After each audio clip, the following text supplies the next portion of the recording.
As part of this reunion, we've been asked to dig deep into the back of the wardrobe and ferret around in the loft for old band photographs, programmes and memorabilia. Well, I've searched the darkest recesses of my house and found a cine film I made of the band trip to the Netherlands in 1977, and the diary I wrote of the trip, which is somewhere on the memories table. My first cine camera was a Kodak Instamatic no-frills camera paid for by my dad saving up his cigarettes coupons. It didn't have sound, so I put together something on a cassette tape and hit play on the cassette player and projector at the same time. It sort of worked. Back then I had big ideas about using titles and graphics, you know, a proper film. So I used what was available to me at the time on my budget of £0. The titles were white paper letters cut out and stuck onto black cartridge paper, and the maps were really high-tech, cartridge paper maps with cardboard strips dragged across the map with cotton thread. Editing? What editing? I just spliced the smaller reels into one big one. To celebrate the reunion, I've had a go at combining the film and bits from my diary. The original film was shot on Super 8, filmed on a camcorder pointed at a projector screen, transferred to VHS, then DVD, then to computer, so I apologise for the quality. If, like me, you have a short attention span, don't like viewing on a small screen, want to fast forward the boring bits, or simply want to pause it to scare the grandkids with images of your younger self, then this is available on YouTube. My channel is @MavisFilms, and you can find this film there, along with the original and a film of the return exchange visit. Enjoy! Our adventure started on the morning of Saturday the 9th of April 1977 when we all turned up at the school. I'm loving seeing these old cars again. At the time we had a diarrhea-coloured Austin Princess, comfortable but far from cool, even at the time. The coach might look like an antique, but it was probably state-of-the-art at the time. This was likely to have been the first holiday away from our parents for most of us, something we were all happy about, and we were clearly excited to be on the road. A quick pit stop at Fleet Services. I don't think I've ever seen the M3 quite so quiet apart from during COVID. Interestingly, we travelled along the M25. Memory's a wonderful thing. I assumed the M25 was much later, but not so. The bit between the M3 and Heathrow opened in 1976. We went from Terminal 2 on a KLM DC-9. We were meant to be going on British Airways, but they went on strike, putting the whole trip in doubt. Thankfully, we managed to switch to KLM, and I've held a grudge against British Airways ever since. It was my first time flying, and I suspect the same was true for most of us. Back then we were all excited to be flying. Oh, how things have changed. I still love going places, but not so much the hassle of airports and flying. We landed at Schiphol Airport, Amsterdam. It seemed like a marvellous futuristic place to a first-time flyer, my only comparison being Terminal 2 Heathrow, which was a grubby dump in comparison. Our destination was Leeuwarden to stay with the Hosanna Brass Band, who, like us, were a youth band. Looking back at the diary, my first impressions of Holland were, it's flat. I'm not sure what else I expected. We met up with our host families and went back to theirs to get to know them, and we spent the evening watching TV. Day 2, Sunday the 10th. My host family took me for a drive around town, and afterwards we played a short concert at a church to give our hosts a taster. Lunchtime, it snowed. Yep, that snow you can see beneath all of that film grain. In the afternoon we played at a youth meeting and watched the Hosanna Band rehearsing under Courtney Bozanko. Day 3, Monday the 11th. It snowed overnight. We went to a small village called Friesparlen to play a concert in the village church. On the way we sang the UK national anthem and they sang the Dutch one, both at the same time and as loud as possible. After the concert, Mr. Bozanko held a rehearsal with the village band, whilst us and Hosanna played a football match behind the church. The score was 12-2 to us, says my diary.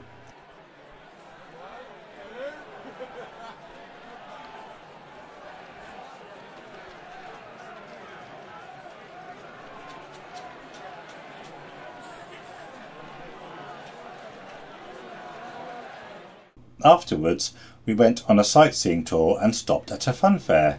Chatting to people, I learned that most of the boys weren't eating much and that in the Netherlands, Belgian jokes were the equivalent of our Irish jokes.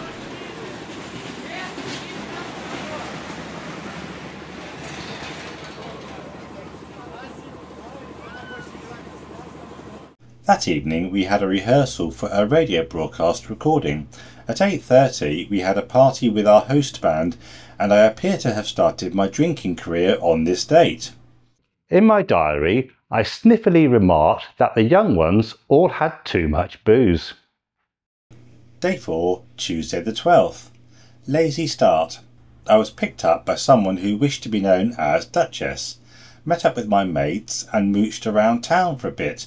Then we went to a church to record our radio broadcast. We had several retakes and the host families listened in the broadcast van. For those interested in what we played, Bandology, Lazy Trumpeter, 40 Fathoms aka Farty Fathoms, Kids A, then Voices of Youth, Little Sweet Number 2 and something called Sunday Morning. Then we got changed and straight back to another concert in a village church in Bergen where we played a short set at the end of a youth band concert. According to the diary, on the way home there were 2 stops. I got off at the one nearest the house and my hosts went to the other stop at the church. I waited at the house and they waited at the church. Eventually we managed to meet up and go to bed. Day 5, Wednesday the 13th. In the morning we went to a ceramics museum and up the Leaning Tower. Originally the plan was to replace an old church with a bigger, grander one, and the citizens of Leeuwarden demanded that the tower had to be higher than that of the next door rival town of Groningen. Construction of the tower started in 1529, but during construction it started to tilt. The builders tried all sorts to correct this, to no avail. Although the tower was completed in 1533, they gave up at that point and the church part of the project was never built. There are 183 steps to the top and the tower leans by 2 metres during its rise of 39 metres. We had the afternoon to ourselves, so we met up with some of our hosts in town.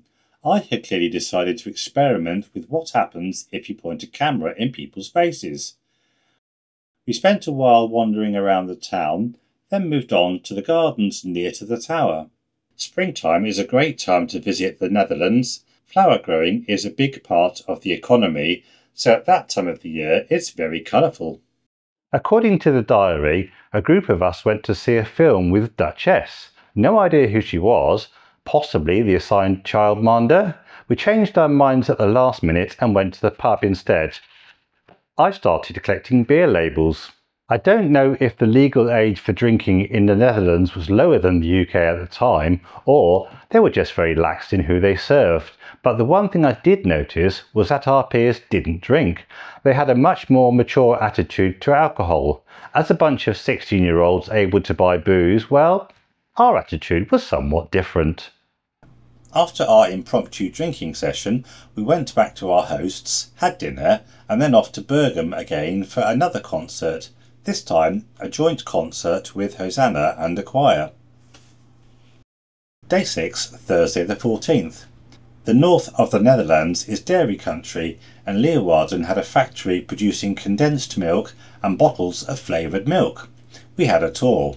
I have a memory of it being extremely noisy and no ear defenders supplied. My diary says that they didn't often have large parties of one nationality, so they split us up into smaller groups, and how good you guys' English was down to pot luck.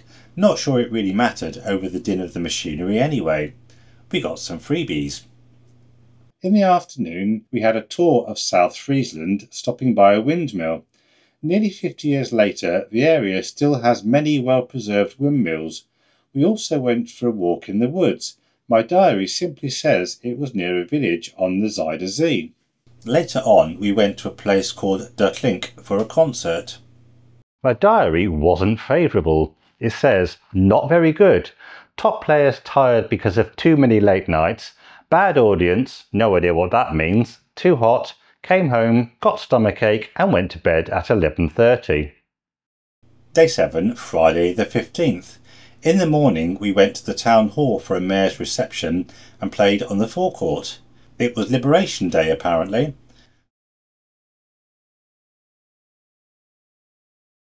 I made a note in the diary that I gave the camera to Mr. Dean to take 10 seconds or so of film. Delighted with his new toy, he cheerfully rattled off a quarter of a film. And to be fair, he made a very good job of it, getting the whole band in and making sure my brother and I were focused on.